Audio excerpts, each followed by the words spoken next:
Viewers, welcome to cinema bazaar. నేను మీ anchor Hasini. Today cinema bazaar film news కి స్వాగతం, సుస్వాగతం. తాజా సినిమా వార్తలు, gossips, box office reports, cinema రివ్యూలు మరియు స్పెషల్ ఇంటర్వ్యూస్ అందించడానికి మేము రెడీగా ఉన్నాం.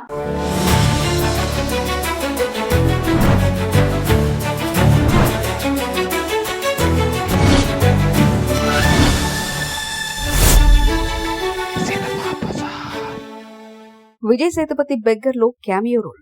Dashing director Puri Jagannadh, Liger మరియు డబుల్ స్మార్ట్ వంటి డిజాస్టర్ తర్వాత తన కొత్త సినిమా బెగ్గర్ ను విజయ్ సేతుపతి హీరోగా ప్రకటించి ప్రేక్షకుల్లో ఆసక్తి కలిగించారు. ఈ సినిమాలో సీనియర్ నటి టబు ఓ కీలక పాత్రలో నటించనున్నారు. తాజాగా వస్తున్న వార్తల ప్రకారం ఈ సినిమాలో అక్కినేని నాగార్జున గెస్ట్ లో కనిపించే అవకాశం ఉందని టాలీవుడ్ లో బజ్ నడుస్తుంది. గతంలో పూరి నా కాంబినేషన్ లో వచ్చిన శివమణి సూపర్ సినిమాలో మంచి హిట్ కావడం వల్ల ఈ కలయికపై ఆసక్తి పెరుగుతుంది. అయితే ఈ గెస్ట్ రోల్ పై ఇంకా అధికారిక ప్రకటన రాలేదు. ఇక పూరి గత చిత్రాల ఫలితాల దృష్ట్యా బెగ్గర్ కోసం ఆయన ఏ మేరకు కొత్త కథ, న్యూ ట్రీట్మెంట్ తీసుకోబోతున్నారనేది ఆసక్తికరంగా మారింది. విజయ్ సేతుపతి లాంటి పర్ఫార్మెన్స్ ఓరియంటెడ్ యాక్టర్ తో కలిసి పూరి ఏ మ్యాజిక్ చేస్తాడో చూడాలి. సమగ్రంగా చూస్తే బెగ్గర్ పూరి కెరీర్ లో ఒక టర్నింగ్ పాయింట్ కావచ్చు. టబు, విజయ్ సేతుపతి మరియు నాగ్ వంటి స్టార్స్ ఉండడం సినిమాపై అంచనాలు పెంచుతుంది. సినిమా బజార్ యూట్యూబ్ ఛానల్ తో పాటు సినిమా బజార్ డిజిటల్ ఈ పేపర్ మరియు సినిమా బజార్ వెబ్సైట్ ని చూస్తూనే ఉండండి. మరిన్ని సినిమా అప్డేట్స్ కోసం సినిమా బజార్ ఛానల్ ని సబ్స్క్రైబ్ చేసుకోండి, లైక్ చేయండి, షేర్ చేయండి. మీ అభిప్రాయాలను కామెంట్స్ ద్వారా తెలియజేయండి. మరిన్ని అప్డేట్స్ తో మళ్ళీ కలుద్దాం. చూస్తూనే ఉండండి సినిమా బజార్.